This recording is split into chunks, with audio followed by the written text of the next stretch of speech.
tell us a little bit about yourself, where you're from, how you got into real estate, and then I'd love to hear the story of your first month of real estate as well. Absolutely. Yeah. No, thanks for having me. I'm excited to talk today for a few minutes. But you can't talk me up too much. It's not what I did that made me different. It's modest. It just, sometimes things are meant to be, and this was one of those things. So I appreciate everybody that helped me get started, and I have loved the journey. But it did get going really fast. So I would love to talk a little bit about that and how it worked. What do you want to know first? How I got in? Yeah. Or where are you from? How'd you get to Colorado? Sure. All that stuff. So my wife and I moved here as soon as we got married in 2016. And we were here for about 2 years before I started real estate. How old were you when you moved here? 18. 18. Nice. That means we got married when we were 18. Yeah, That's true. Yeah. And high school sweethearts, right? Yep. We met in middle school and started saying we were boyfriend and girlfriend by the time we were 12 years old, and never looked back, and it worked for us. It will not work for everybody, so don't try that. It just, if it works, it works. And we've grown together. We're here. We have kids now. So yeah, it's worked out for us really, really well. And I wouldn't have it any other way. But been in Colorado now for almost 7 years. In real estate for only 4. And I got started with the team after working at 24 Hour Fitness, as did some of the others that work with us, and following somebody into it who I trusted and looked up to was Russ Brooks. And so whenever he started doing real estate, I was interested. My wife and I had talked about when we were younger and just starting out in job and stuff, one day in the future, we're going to buy real estate. One day in the future, we're going to invest and own rental properties and be able to build a life around income, just monthly income that we didn't have to work for. So that was something that was attractive to us. Our grandparents did that. It's a way that a lot of people that we trust and look up to have built wealth. So we were interested. When Russ was getting into real estate, I was thinking, would that be a good option if we want to do that in the future? Probably. So I asked him about it. We talked, and he said this. I'll never forget. He was like, we were sitting in the break room at 24 Hour Fitness before he had quit, before I had even started anything in real estate. And he was like, look at me, dude. If I can do this, anybody can do this. And it's funny because it's true. Anybody can succeed with enough, well, maybe not anybody, but most people can succeed in real estate. It's a lot of hard work, and you have to be willing to wake up early and work through the night when you're getting started. But anybody can be successful, it's true. With some coaching and help, the right attitude and work ethic, anybody can be successful. So I truly believe that. Cool. That's a very Russ quote. We're going to get him on the podcast, Yeah. I think next week. Very cool. So before you moved here, I know you had a cool job when you were in high school. Yeah. That I love to hear about. Yeah. Which I think helped you a little bit with real estate. Maybe did, maybe did. Everything I've done in life has helped me with real estate. Okay. What was your high school job? Well, I was a wedding DJ. Okay. For a couple of years in the summertime, and that was a lot of fun. What was your DJ name? DJ Schoolboy, because I was in school, in high school. Yeah. So I didn't pick my DJ name, okay? This is what they told me, and they completely lied to me, but they told me if you're getting trained to be a DJ, if you're the apprentice or you're learning, we get to choose your name for you. So they chose my DJ name. Oh, man. So they chose a great one. Yeah, I think it was a good one. Showing up when you're 16, just got your license and you're driving all this expensive equipment, and you show up to a wedding, and they come out and they're like, "You're the DJ?" And I'm like, "Yeah." They're like, "Well, no, we hired someone else. I was like, "Well, I work for that company.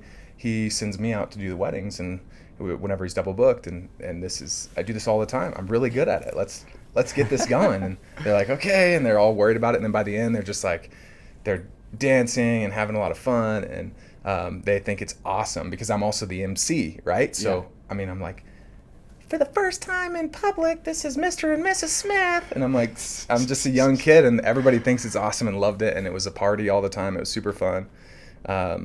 So that was one of my high school jobs. I was also a delivery driver. So Nice. I was trying to save up enough money to move out to Colorado. Yeah. And you did. I did.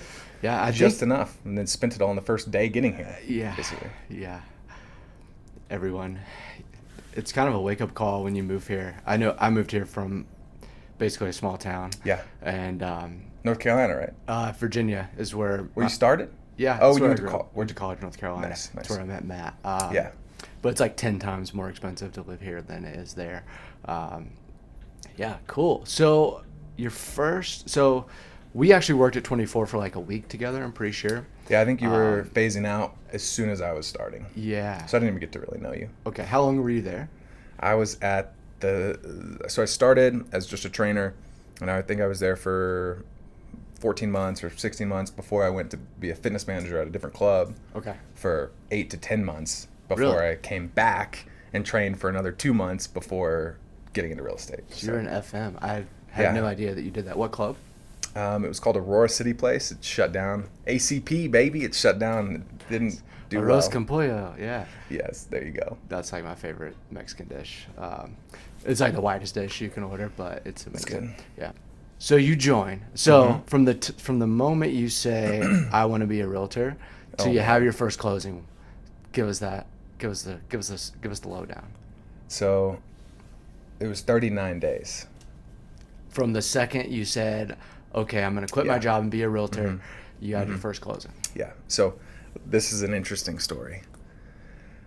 Russ told me I should try to do it. So I was like, okay, well then I want to talk to the guys that are doing this and like bring me in. I want to meet them. And so he said, okay, I'll set it all up. I think it was a week later. We set up an interview, which was just really talking about if this is even a possibility for me. I hadn't gotten any courses yet. I hadn't thought through this full process and getting my license and becoming a realtor. Anyway, we set it up, come in, meet you, Corey, and Matt in the office. Russ wasn't here. I don't know why, but it was just you three. We started talking. I feel like it was more of, well, okay, you want to do this, but you haven't taken any steps necessary to do this. This is just a thought in your mind right now. And, well, here's what we've done. Here's what we recommend. And we left the meeting it was just, Matt told me, well, if you decide to get your real estate license, you gave me the sheet, like, here's what you need to do to become a realtor, all the steps you need to take. Once you've done that and you're getting close to getting your license, reach back out to us and we'll have another meeting. And we can possibly like get this going because we think you'd be good at this. It's just going to be a while. Like you got to do all this stuff first. So I left, and that night I purchased the course materials, and I also scheduled fingerprints with the state. I started just doing all those things on the checklist, started seeing how to set up a bank for a business, started seeing how to set up an LLC. I reached out to our accountant like that I use now, that some people on the team use, and just said, hey, like this is my plan, like what do I do? And I started just doing everything on the list that same day. Long story short, I set up my test the day after I started all the coursework. I set up my test for the next available test I could possibly take and be there in person, working around work and school. I was still in school full time online. I wanted to finish a degree, but I did it online because I also worked 40 hours a week, so that's the only way to do it. So anyway, I scheduled the test for 9 days after I got all the coursework. Don't recommend it. Don't recommend that at all. I stayed up every night for 3 or 4 nights in a row before the test. I drank energy drinks at 2 a.m. so I could stay awake, and would jump up and do burpees, like to just keep myself awake and then go back into it. Watched all the videos and sped them up to double speed along with taking notes, and it was just terrible, awful. But it shows how hard you can work to achieve something you really want. I was in a bad place at work. I didn't feel good about my job anymore. That's why I was seeking these other opportunities and talked to Russ, and I wanted it so bad. So I did it. I took the test in Colorado Springs 9 days after I got the course materials and passed the test. Stayed in state and national first try. I think it's not like I scored incredibly well or anything, but I got the license. I had the fingerprints done way before I even did the test. Everything came in, and I called Matt, our employing broker, and he didn't answer the phone. So left him a message. So I don't interrupt you, but for context, I took the same test. I took the same coursework, right? I didn't have a job, and it took me 30 days to pass my test and get my license, right? Yeah. Which I thought was relatively That's very fast. Which is pretty fast for 30 days. The fastest I'd ever heard of before that was Matt did it in 2 weeks, who also didn't have a job.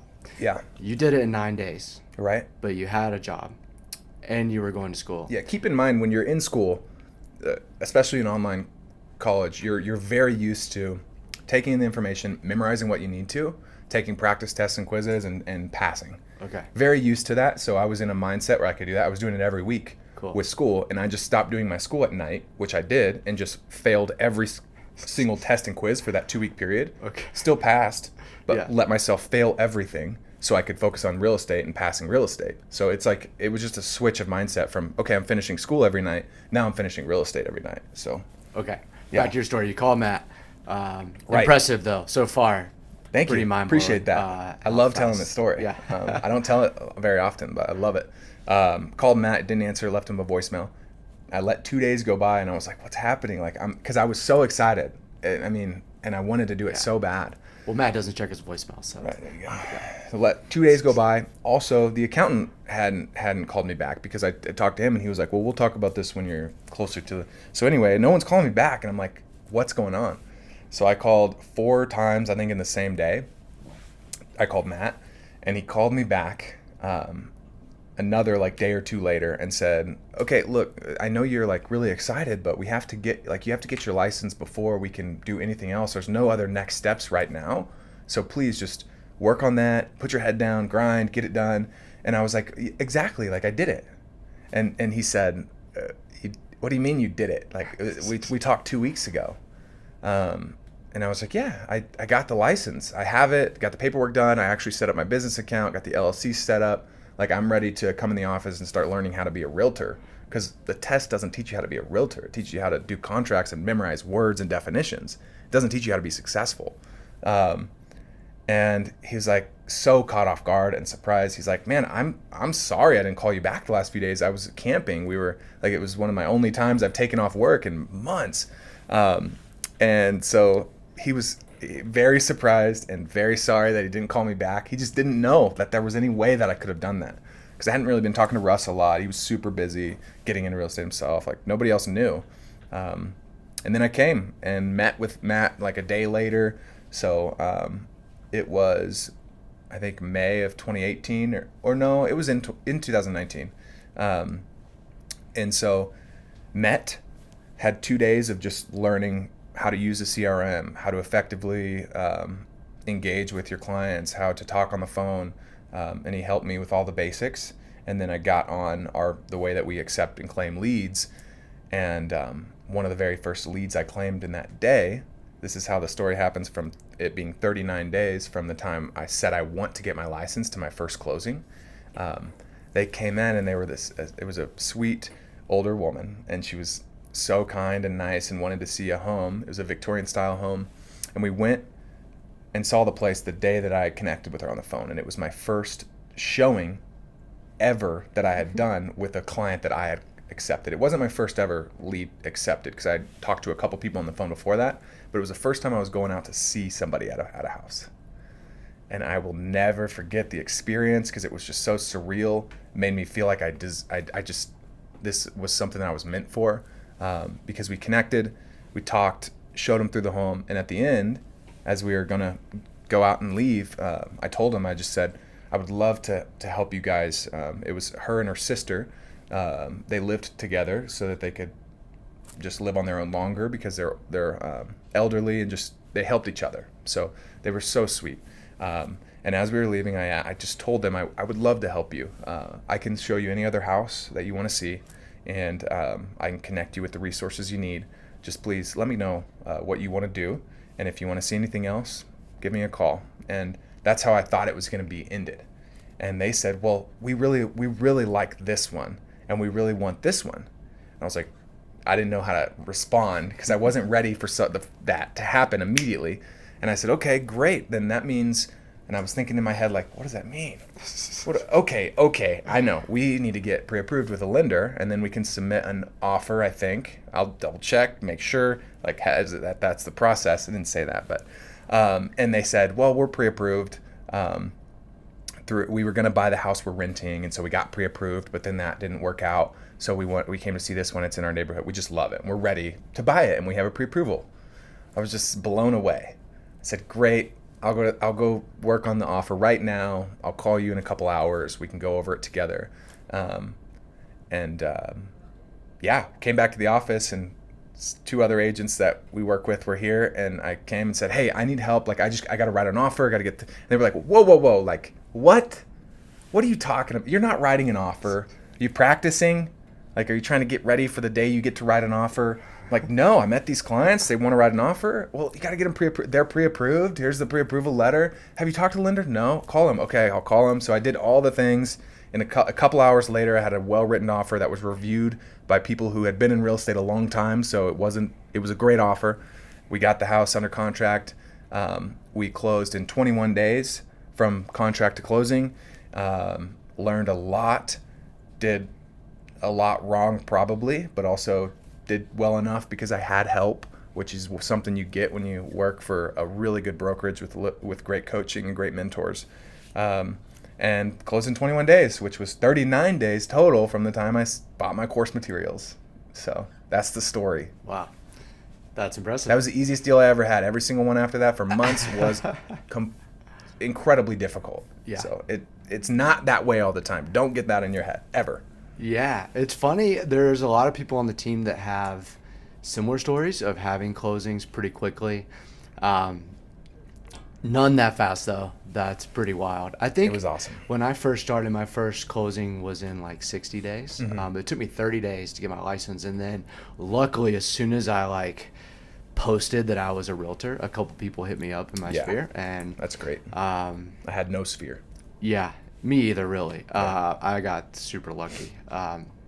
That's awesome. But with our Zillow system, mm-hmm. right, and this has been the case with a lot of people, you can just plug right in day one and have a client, right off the bat. You can be showing someone, and if it's the right person, you show the right house, right? It's a lot of times it's, I showed someone over the weekend, the first house I took them to, first time I ever met them, mm-hmm. they said, let's make an offer. Yeah. And they went under contract, right? Yeah. And it's like, wow, this was too easy, but there's been a lot of people. I think Corey, who was on the podcast last time, his first ever Zillow lead bought a $4.5 million house. Yeah, I remember the stories when I was starting. That was like the biggest story in the brokerage. Yeah, he played golf every day after that for like 6 months. Yeah, because he did like half his year's worth of work, in one deal.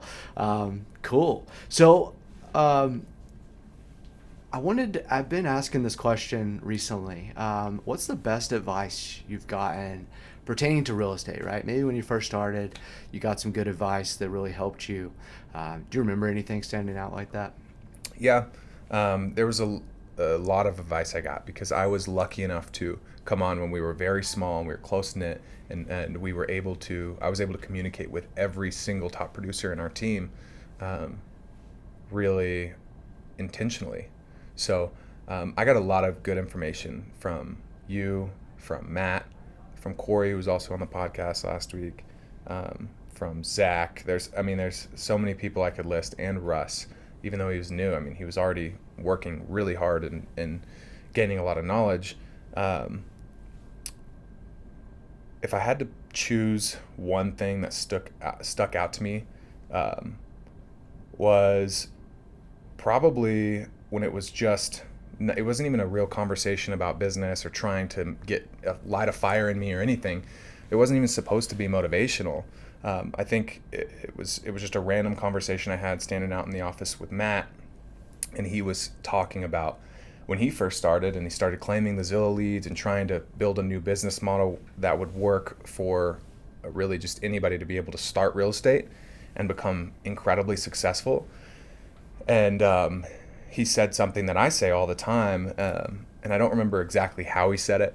It wasn't the most elegant way to say something, but he just said that if you outwork and just continuously put forth 100% effort in whatever you're trying to get better at, you will get better and you will succeed in that thing in comparatively to if you didn't, put forth 100% effort. And I don't know the exact way he said that, but I've heard it also said that everybody wants to succeed. Everybody wants the big paychecks, the freedom, the lifestyle where you can just choose when you want to work and when you want to be on vacation. Everybody wants those things: great work-life balance and an incredible salary or incredible amount of money you make every year. But not everybody is willing to put forth the effort to get to that point. You give up a lot to achieve that.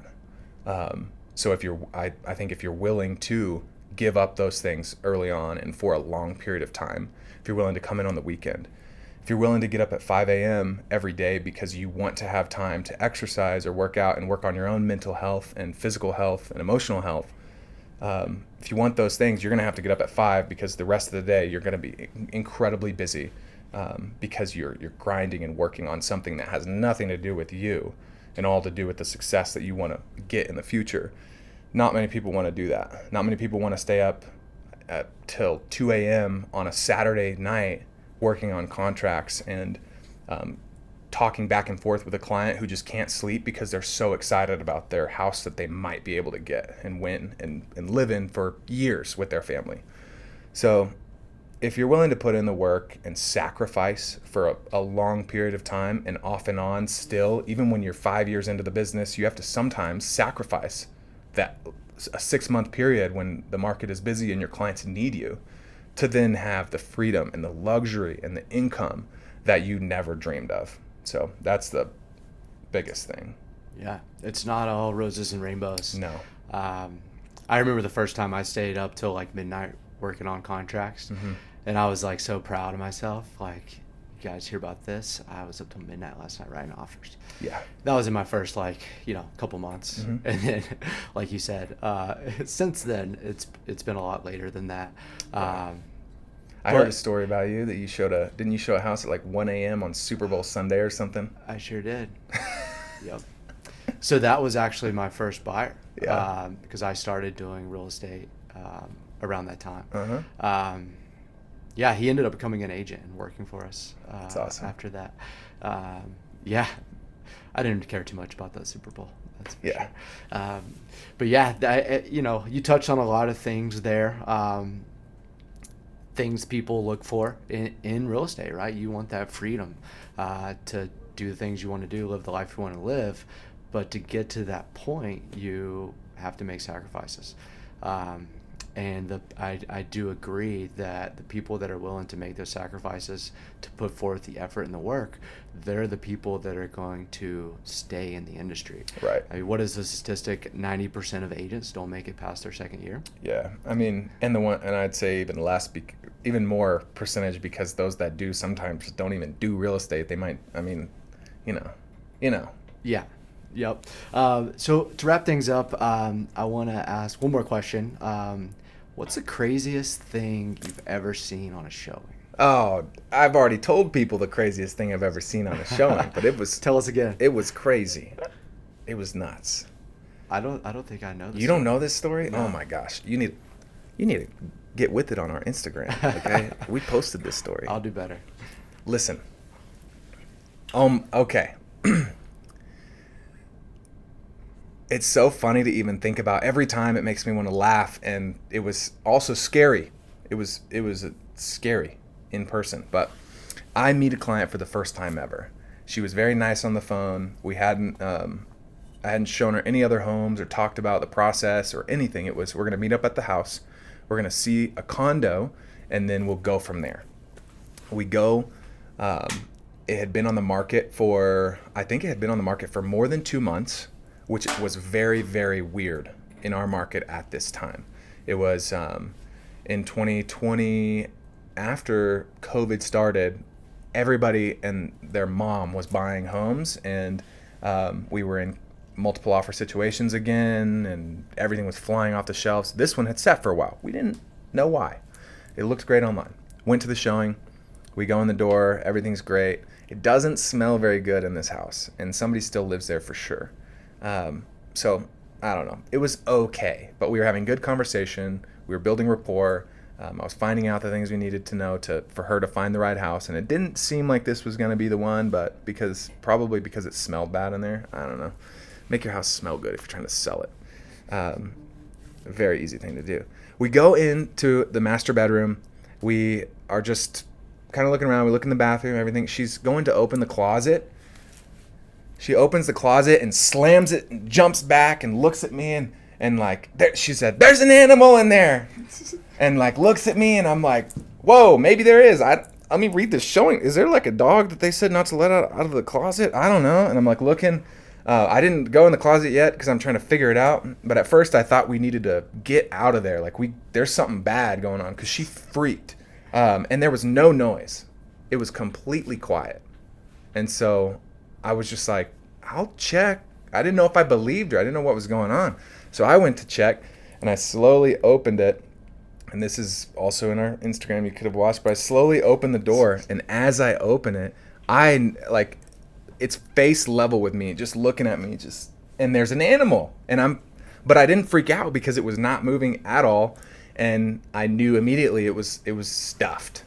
But somebody stuffed their cat, like legitimate, their cat who was a family pet, who they stuffed, taxidermy. They had it. It was done perfectly. It was perched. It was looking, and its mouth was like slightly ajar, and it was just like looked so real, like it was alive, and it freaked me out too. But that's the weirdest thing I've ever seen in a showing, and I would not recommend leaving that in your house when you're trying to sell it. Definitely not. Okay. Interesting. Yeah, there's been some other weird things. Yeah. Had another weird thing I haven't shared before. Real quick, I showed a woman. I didn't sell her a house or anything. She wasn't in the market to buy a house, but she called me because she wanted to see her childhood home that was going to be torn down and redeveloped. So it was a good thing to do. And I wanted to be nice and thought it was really cool that she lived there 40 plus years ago. And anyway, we go start looking around the house, all that stuff. And then we realize there's somebody upstairs. We hear somebody walking around. And the listing agent had warned me that somebody that was selling the home to the developers did not want to sell the home. So I was like immediately kind of freaked out. And we went upstairs and she was like, "Well, can we at least see if like what's going on?" So I just walked up there and like started knocking on the door. There was a door that was shut, and she was like, "That's my old room. Like I really wanted to see that." And I knock on the door. There's no answer. Knock on the door. Try to open it. It's locked. So we think there's somebody in there. And as I'm knocking, I hear somebody just say like, "Go away!" and like scared us to death. And we left. I called the realtor that was listing it, and they said that there was somebody who did not want to sell the house, who would not leave sometimes, and was causing problems. And that was very scary. I thought they were going to come out and beat us up. You didn't think it was like a ghost or something? I couldn't tell. It was an old house, but once they said go away and it was like audible and I heard him walking, I was like, that's a person in there. Like, yeah. That's pretty scary. Yeah, it's real scary. A ghost wouldn't lock the door. They'd let you in. Yeah. They would let you in and then like do something there. I don't know. Cool. Well, I'm sure we've all got some crazy stories. You made me think of a couple. I woke someone up that was sleeping during a showing once, and they're like in their underwear. Oh my gosh! Coming out of the bed, like, oh my god! It was pretty funny. But yeah, I heard a story of someone opening the door to a condo, and that was unlocked, and they opened the door, and there was somebody getting out of the shower. Oh no, that's cringy. Yeah. Sometimes you go in a showing and you see something happen, or like something happens in a showing, and you just kind of look at your client and that you know, like, okay, you're not gonna buy this one now. Like, let's just go. Let's go find a different one. Yeah. And then they have a camera in the corner looking at you, so you're like, y'all want to talk more about this outside? I understand. Yeah. The Ring doorbells, they get. Yeah. Yeah. I have to like sometimes like I'll reach out and like put my hand on their mouth and just be like. Because they're just like saying exactly what we're going to do. And they're saying the offer we're going to put in and our strategy. I'm just like, stop. Yeah, You that's know? what I'm gonna do to you now because we gotta go. No, I'm Yeah, kidding. we should do that right now because we have appointments. We have homes to sell. Let's go serve our We clients. do, yeah. Yeah. Well, thank you so much, Landon, course. for being on the podcast. We'll have you on again soon. I know you got some more stories that you could tell. And we're stoked that you're here. It's been quite a few years. You're a mentor now on the team, coaching fun. other agents, and fun. out there crushing it every day. So Love it. So if you guys enjoyed the podcast, hit that like button, hit that subscribe button. We've got a lot more podcasts coming soon. Got some very interesting guests. Maybe not as interesting as Landon here, Hey! but we've got some great guests and more videos coming soon.